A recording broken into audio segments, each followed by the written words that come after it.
Hey, good morning. So now that we're in an inflationary period, I want to explain how to avoid getting shellacked as a result of having a co-insurance clause on your policy. So you have a co-insurance clause on your policy. Let's assume that you have $1 million replacement cost on the dwelling, and you have $800,000. Now your co-insurance penalty is 80%, so you're required to keep it to the value on your property to 80% of what the replacement cost will be at the time of a loss. Well, that was when the policy began a year ago.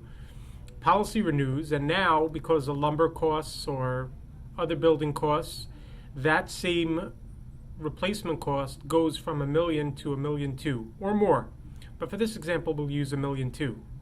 Now all of a sudden you're out of whack, because you're required to have 80% of the $1.2 million, and you only have 80% of $1 million.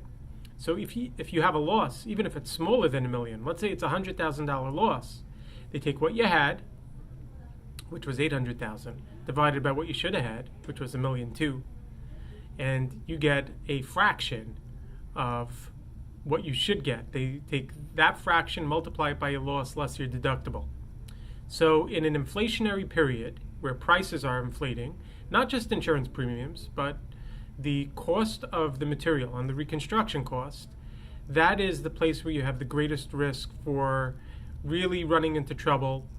And it is imperative that you not only focus on the price of your policy, it's imperative that you review the terms and conditions, as well as review the limits, because if you have an obligation to increase it, make sure you do so.